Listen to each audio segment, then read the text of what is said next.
The first time my son asked me for money, he cried while doing it. That was 14 years ago in October 2012, 3 weeks after the bank laid him off from Cascade Commercial Lending.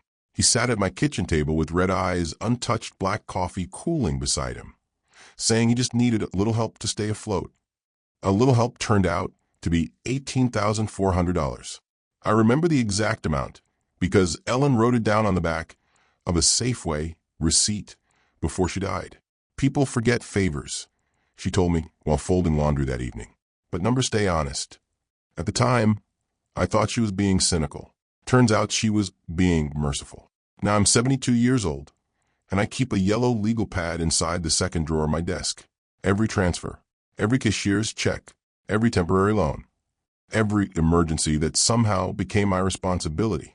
March 2015, $62,000 for the coffee shop lease on Pine Street. August 2017, $94,500 to stop foreclosure proceedings on Daniel's house. January 2019, $31,200 for Olivia's medical billing certification program that she quit after 4 months. April 2021, $148,000 personal guarantee for expansion financing. September 2024, $76,000 IRS settlement after Daniel forgot quarterly taxes existed. Total as of February 3rd, 2026, $643,817. That number sat on the page while I buttered toast at 6:30 in the morning, listening to rain tap against the kitchen windows of the house Ellen and I bought in 1989 for $214,000. The same house Zillow now claimed was worth $1.6 million. Seattle had become one of those cities where ordinary homes suddenly wore luxury prices like borrowed jewelry. Tech money everywhere. Teslas lined up outside grocery stores. $20 sandwiches sold by men with waxed mustaches. Meanwhile, my son, 46 years old, still called me every month, sounding like a hostage negotiator. Dad, I hate asking. No, he didn't. That was the problem. The microwave clock blinked 6:30 because I still hadn't fixed the power outage from 2 weeks earlier. I stood there in gray sweatpants and an old University of Washington sweatshirt, spreading apricot jam onto toast while the coffee maker hissed like an irritated snake. Old age reduces life to maintenance. Pills in plastic organizers, furnace filters, blood pressure readings. Dentist appointments scheduled 6 months ahead because time becomes strangely visible when you don't have much left. Ellen used to laugh at how carefully I maintained everything. Richard, she'd say, you treat kitchen appliances like military equipment. Maybe I did. I spent 40 years running Holloway Restoration Group. Commercial renovation, concrete, electrical, structural repair. The kind of work where mistakes collapse ceilings onto people's heads. Precision keeps buildings standing. It should keep families standing too. But families are softer things. They rot from the inside, quietly. At 8:12 that morning, my phone buzzed. Daniel, of course. I let it ring twice before answering. Morning. His breathing sounded rushed. Car noise in the background. Probably driving that leased BMW he absolutely could not afford. Dad, hey, you busy? I'm retired. Being busy would be irresponsible. A weak laugh. Then silence. I knew that silence. It always arrived before money entered the conversation. I've got kind of a situation. There it was, outside. Rain slid down the windows in long, crooked lines. The maple tree in my front yard bent under the wind. February in Seattle Wellways looked exhausted. Happened now. It's not a disaster, Daniel said quickly. It's just temporary cash flow pressure. Business people love inventing phrases to avoid saying the words broke or irresponsible. How much? Another pause. Then carefully, 42,000. I actually smiled, not because it was funny, because eventually numbers become absurd enough to stop hurting. For what? The Bellevue location contractor walked off the job. We're behind on inspections. If we don't finish before March 1st, the lender freezes the second disbursement. MHM and payrolls Friday. There was a clatter on his end. Turn signal clicking. Dad, I wouldn't ask if it wasn't serious. You asked 3 months ago. That was different. Every emergency becomes different when you need money. His exhale crackled through the speaker. You know what Olivia says? She says you enjoy making me feel ashamed. That one landed harder than I expected. Not because it was true, because it sounded rehearsed. I walked slowly into the living room and sat in Ellen's recliner. The leather had cracked along one armrest, where her wedding ring used to scrape it. I don't enjoy anything about these conversations. You don't understand the pressure I'm under. No, I said quietly. I understand it perfectly. I spent 20 years removing pressure from your life. Silence again. Then his voice changed. Sharper now. You know, Dad, most fathers actually want their sons to succeed. There are moments when age gives you an unpleasant kind of clarity. Not wisdom. Just pattern recognition. I suddenly remembered Daniel at 16 standing in our driveway after denting my truck. He'd blamed the neighbor's garbage can, then weather conditions, then me for parking too close to the curb. Never responsibility. Always angles. I already funded your success, I said. Several times. That money built something real. Then where is it? He didn't answer immediately, because there was no answer. 3 coffee shops, constant debt, expensive furniture, designer espresso machines imported from Italy, Olivia posting photographs online holding champagne glasses beside motivational quotes about entrepreneurship. Success performed like community theater. Dad, he said finally, voice low now. You have over 2 million sitting in investments while I'm drowning. There it was. The sentence underneath all the others. Not help me. You owe me. I looked around the room, slowly. Ellen's piano near the wall. The crocheted blanket she kept folded beside the sofa. The grandfather clock ticking with patient indifference. I'm not drowning, Daniel continued. I'm trying to build something for this family. You are this family. That's not fair. No, I said. What's unfair is spending 20 years financing a grown man who mistakes rescue for inheritance. His breathing hardened. Then came the sentence I still hear at night sometimes. You act like that money matters more than your own son. Funny thing about betrayal. It rarely sounds dramatic when it arrives. Usually it sounds tired, irritated, entitled, like someone complaining about bad customer service. I closed my eyes, and for the first time in 14 years, I thought something dangerous. Maybe helping him was the worst thing I ever did. If you believe older voices still matter, support this channel with a like and a subscription. 3 days later, Daniel arrived at my house carrying pastries and fake humility. That combination usually meant he needed at least $50,000. It was raining again. Seattle rain never truly stops in February, it just changes intensity, like a headache shifting behind the eyes. I watched his BMW pull into the driveway at exactly 11:14 a.m., windshield wipers scraping furiously across the glass. Olivia stepped out first. Camel-colored coat, white boots, completely unsuitable for weather. Phone already in her hand. She looked less like a business owner and more like someone auditioning to become one. Daniel followed, carrying a pink bakery box from Lou Panier. Bribery in pastry form. I opened the door before they knocked. Well, I said, either someone died or you brought croissants. Olivia laughed, too loudly. Richard, you always say the funniest things. No, Ellen used to say that. What Olivia actually meant was, keep the old man soft. They walked inside, trailing cold air and expensive perfume. Daniel kissed my cheek quickly, distracted already. I scanning the living room like a contractor estimating renovation costs. I had started noticing that lately, noticing where his eyes lingered. The Steinway piano, the antique walnut cabinet Ellen inherited from her mother, the oil painting above the fireplace. Inventory. Smells good in here, Olivia said. It's coffee. That too. I led them into the kitchen. The old floorboards creaked under Daniel's weight.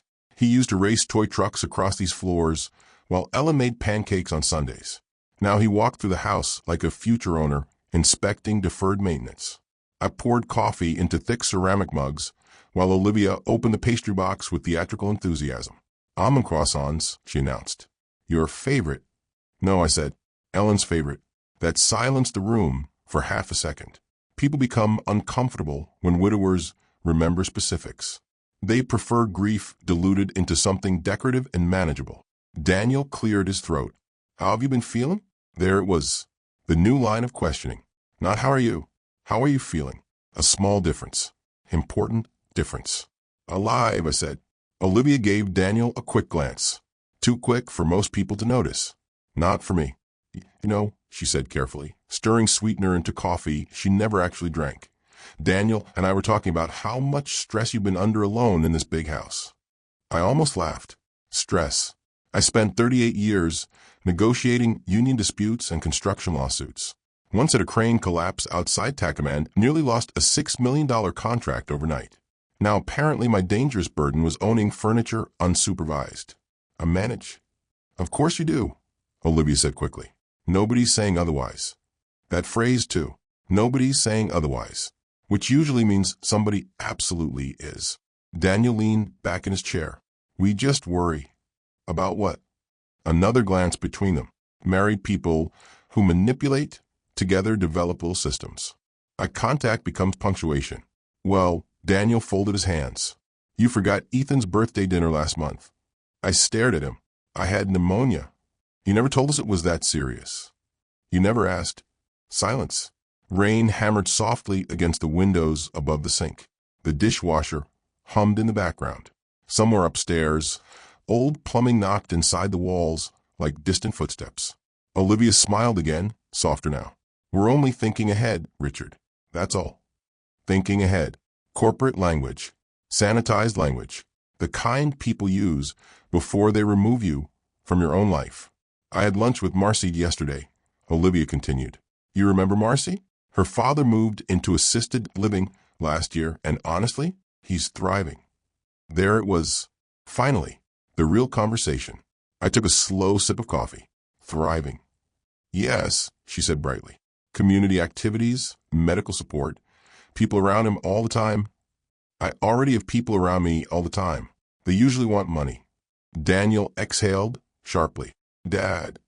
No, let's stop dancing around things. I set down the mug carefully. You think I'm becoming incapable. We didn't say that. You rehearsed this before coming over. Neither of them spoke, which answered the question. I looked at Daniel, really looked at him. The expensive watch I indirectly paid for, the tired skin under his eyes, the nervous, tapping fingers. Debt had started eating him from the inside. You could see it now. People think greed makes someone look powerful. Usually, it just makes them look hunted. What exactly are you proposing? Olivia jumped in immediately. Nothing drastic. Maybe just simplifying things legally. Legally. She continued, updating paperwork, medical directives, financial oversight if there were ever an emergency. There it is. Daniel rubbed his forehead. Dad, stop making this sound sinister. Then stop presenting it like a hostage negotiation. His jaw tightened. I'd seen that expression before. Age peels disguises off your children. Eventually you can predict their anger before it arrives. We're trying to protect you, he said. From what? From people taking advantage of you. The irony nearly made me choke on coffee. I stood slowly and walked toward the counter where unpaid mail sat in neat stacks beside Ellen's old ceramic fruit bowl. Among the envelopes was a statement from Morgan Stanley. I noticed Olivia's eyes lock onto it immediately. Again, inventory. Without turning around, I said quietly, How much do you owe now? Dead silence. Then Daniel, What? All of it. Credit cards, vendor debt, business loans, taxes. Total number. That's none of your business. I turned back toward him. That's the first honest sentence you've spoken all morning. His face reddened instantly. Olivia stepped in fast, voice sharpened. You know what? This is exactly why Daniel struggles talking to you. You make him feel small. No, I said. Life does that. I just stopped cushioning the impact. Daniel stood abruptly enough to rattle the silverware drawer. I came here because I care about you. You came here because your lender's calling. His eyes widened. Got you. Old contractors learn to recognize panic. It has a smell to it. You checked on me exactly 3 days after asking for $42,000. I continued. Now suddenly you're discussing competency paperwork. That's not fair. Fair. I laughed once. Bitter sound. I buried my wife 3 years ago and spent 2 of them financing your disasters while you renovated kitchens and leased German cars. Olivia's face hardened completely now. The performance dropped away. You know what your problem is, Richard? She snapped. You think helping your family makes you some kind of martyr. No, I said quietly. My problem is realizing too late that I raised a man who thinks my retirement account is a family business. Daniel slammed his palm against the table. Everything I built was for this family. And everything I built, I said, you already spent. The room went still. Then Ethan came downstairs unexpectedly, 15 years old, headphones around his neck, half asleep. He stopped immediately, sensing tension. Then innocently, Dad, are we still meeting that lawyer today about Grandpa's house? Silence hit the kitchen like a power outage. Olivia went pale. Daniel turned slowly toward his son. And in that exact moment, I realized something cold and absolute. They weren't planning for my future. They were planning for my absence. I did not sleep that night. At 72, insomnia feels less dramatic than it does when you're young. No pacing. No whiskey by the window. Just quiet endurance. The refrigerator humming at 2:11 a.m.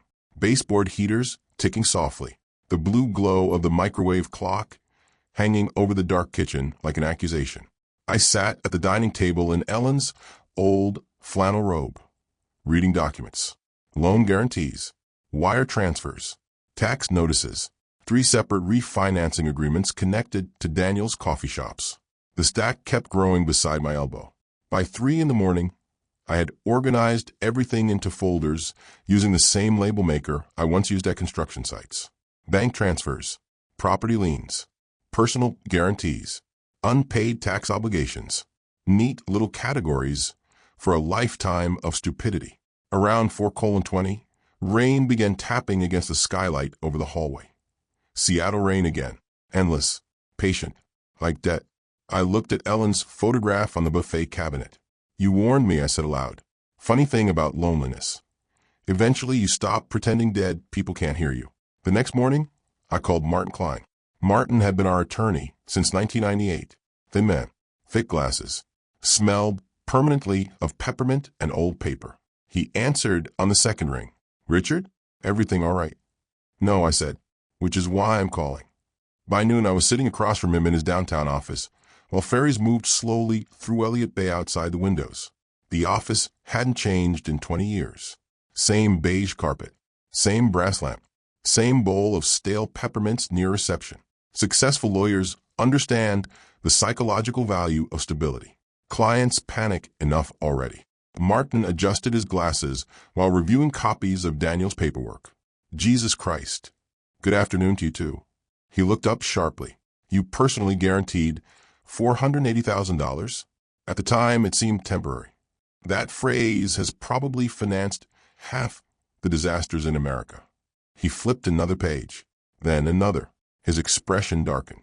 Richard, did you know Daniel listed your Mercer Island property as a contingent family asset in his lender disclosures?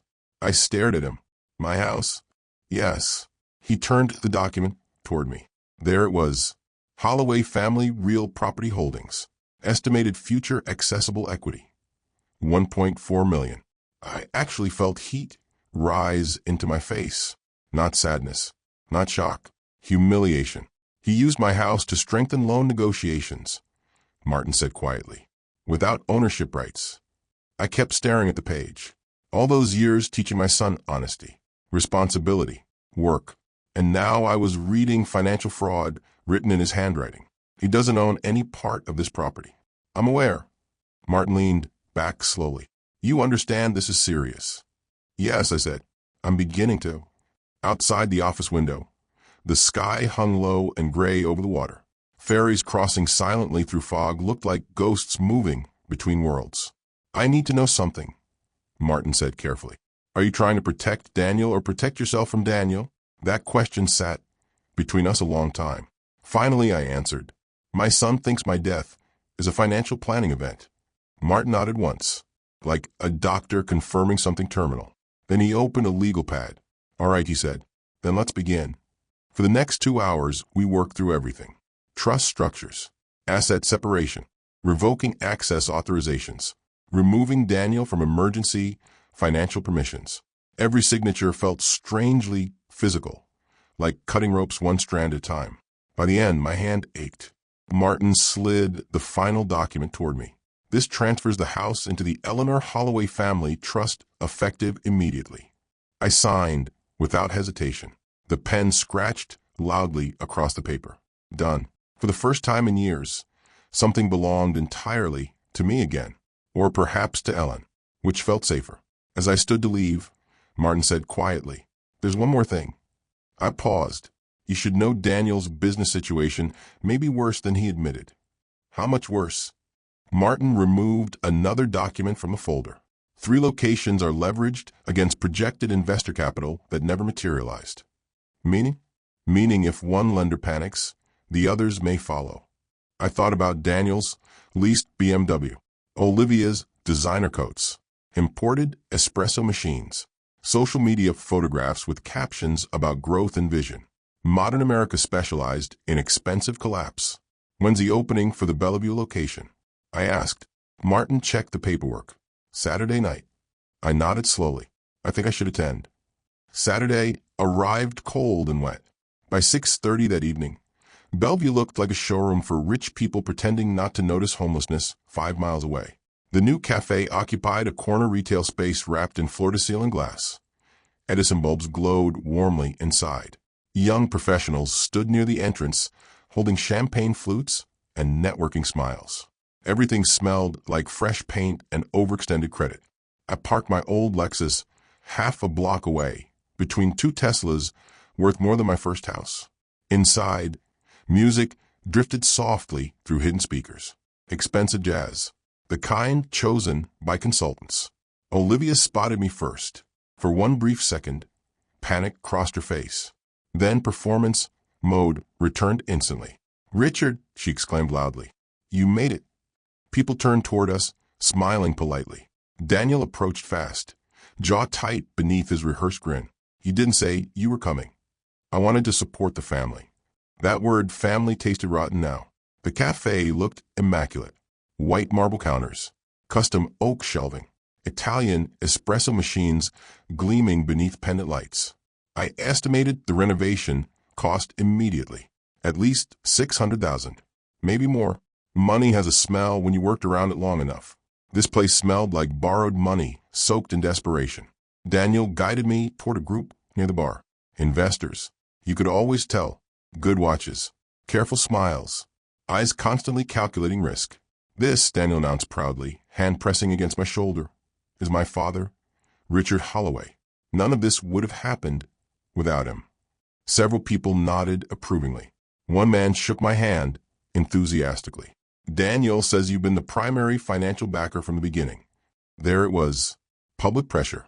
He wanted witnesses. Social obligation. Pride weaponized into leverage. Daniel smiled at me carefully. The same smile he used as a child before asking permission to lie. "You must be proud," the investor continued. I looked around slowly, at the polished counters, the fake warmth, the enormous debt hidden beneath all this clean wood and imported tile. Then I looked directly at my son, and suddenly I was just tired. Tired in my bones. Tired in my wallet. Tired in my soul. "Yes," I said quietly. "I was proud once." Daniel's smile faltered. The room remained politely attentive. I reached inside my coat and removed a thick manila folder. 20 years in construction teaches you one important thing. Buildings fail publicly. I said calmly, "this is probably the right moment for transparency." Daniel went pale instantly. "Dad." I opened the folder, and for the first time in 14 years, I stopped protecting him. The room changed before anyone spoke. You could feel it. Conversation thinning out near the pastry display. Investors lowering champagne glasses halfway to their mouths. Olivia's smile freezing so hard it looked painful. Daniel stepped closer immediately. "Dad," he said under his breath. "Not here." But humiliation prefers witnesses. I removed the first document from the folder slowly and placed it on the marble counter beside the espresso machine. Personal loan guarantees. Bank transfers. Tax settlements. $643,817. Years of my life translated into paperwork. "You told people I was your financial partner," I said calmly. "So let's discuss the partnership." One of the investors' gray-haired navy suit, venture capital face, frowned slightly. "Daniel?" My son's voice tightened instantly. "This is a family misunderstanding." "No," I said. "It's accounting." I handed the investor copies of the loan guarantees. The man scanned the pages quickly. then slower. His expression shifted. That was the moment Daniel understood the evening was no longer under his control. "Dad, enough." "No," I replied quietly. "Enough was about $300,000 ago." Olivia moved toward me, lowering her voice into that careful public relations tone she used whenever reality threatened branding. "Richard, you're upset. Let's sit down somewhere private." Interesting choice of words. "What?" "Upset," I repeated. "Not wrong." The investors were openly reading documents now. One younger man whispered, "Jesus Christ," beneath his breath. Daniel's face reddened violently. "You're embarrassing me." The sentence hung there. Not "you're hurting me." Not "this isn't true." Embarrassing me. I looked around café again. The reclaimed wood panels, the imported fixtures, the curated music. Every inch of the place designed to look successful enough that nobody questioned the debt underneath. America had become a country built entirely out of polished surfaces and minimum payments. "I financed this business while postponing my own knee surgery for 2 years," I said evenly. "I paid IRS penalties while eating canned soup because your emergencies somehow always became more important than my retirement." "Stop it," Daniel hissed. "Why? Everyone here seems very interested in transparency and growth." A few uncomfortable laughs rippled through the crowd. Olivia's mask finally cracked. "You want to destroy him?" she snapped. "Over money?" I turned toward her slowly. "No," I said. "Over entitlement." Then I removed the final document from a folder. Martin had prepared it that afternoon. Revocation of personal guarantee. Effective immediately. Daniel saw the heading and physically blanched. "Dad." For the first time all evening, fear entered his voice. Real fear. "You can't do that tonight." "Apparently I can." "The bank will freeze operations." "I know. Payrolls Monday." "I know." One investor stepped backward immediately, already reaching for his phone. Predators smell blood quickly in business environments. Daniel grabbed my arm hard enough to hurt. "Do you understand what happens if lenders panic?" I looked at his hand, gripping my coat sleeve, then at his face. And suddenly I remembered him at 8 years old standing beside me in Home Depot, holding a hot chocolate with both hands because it was too large for him. He used to follow me everywhere back, then asking questions about drills and concrete and wiring. Back when he loved me instead of auditing me. My chest tightened unexpectedly. This was the cruel part nobody talks about. Even when your children become selfish adults, part of you still remembers the child version. You mourn someone still alive. Quietly, I removed his hand from my sleeve. "You should have thought about that before using my house and lender disclosures." The silence afterward felt enormous. Daniel stared at me. Then confusion crossed his face. "What?" "I know about the documents." His expression collapsed completely. Olivia spoke too quickly. "Richard, that was standard positioning language. You listed my property as accessible family equity. That's not what it means. It means fraud." The investor with gray hair looked sharply toward Daniel.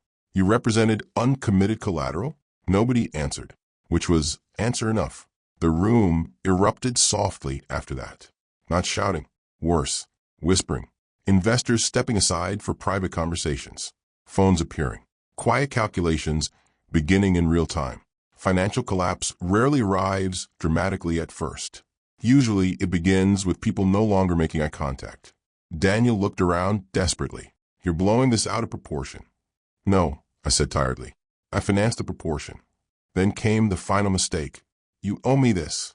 His voice cracked loudly enough that half the cafe turned toward us. Years of resentment burst through him all at once. "You owe me after everything I sacrificed building this company." I actually laughed, not kindly. The sound startled even me. "You sacrificed?" I repeated. "With whose money?" "You had millions sitting around while I worked myself to death." "I earned those millions." "For what?" he shouted. "To die hoarding them?" There it was. The true thing. Raw at last. Several people looked openly horrified now. Olivia grabbed Daniel's arm. "Stop talking." But he couldn't. Once bitterness escapes, it wants witnesses. "You think you're some victim?" he continued. "Mom would be ashamed of you." That one hit clean, sharp as broken glass. For a moment I couldn't breathe properly. Ellen's face flashed through my mind. Hospital lights reflecting off pale skin during those final weeks. Her hand squeezing mine weakly while she whispered, "Don't let him consume your whole life, Richard." I had failed her for years. Not tonight. Very carefully, I straightened my coat. "No," I said softly. "Your mother would be ashamed of what greed turned you into." Then I handed the revocation notice to the bank representative standing near the espresso bar. The woman accepted it cautiously, professional instinct already activating behind her eyes. Damage control, default analysis, containment. Daniel stared at the paper like it was a death certificate. Maybe it was. "You're ruining me," he whispered. And for the first time in 14 years, I answered honestly. "No," I said. "I'm just finally refusing to ruin myself." I walked toward the exit while the café buzzed behind me like a collapsing power line. Nobody stopped me. Outside, cold rain hit my face immediately. Bellevue traffic glowed red and white through the wet streets. Expensive cars, expensive restaurants, expensive people hurrying toward expensive disasters. My phone rang before I even reached Alexis. "Daniel." I ignored it. Then again. Then Olivia. Then again. I stood beside the car listening to rain drum softly against the roof, while downtown lights blurred across the pavement. For the first time in years, I felt something unfamiliar. Not happiness, not triumph. Relief. Pure and terrible relief. Like setting down a weight so heavy you no longer remembered carrying it. I drove home through the rain with Ellen's old jazz station playing softly through cracked speakers. And somewhere near Mercer Street, I realized something almost made me smile. My son had spent 14 years treating me like an emergency bank account. Tonight, the account finally closed. If you believe older voices still matter, support this channel with a like and a subscription.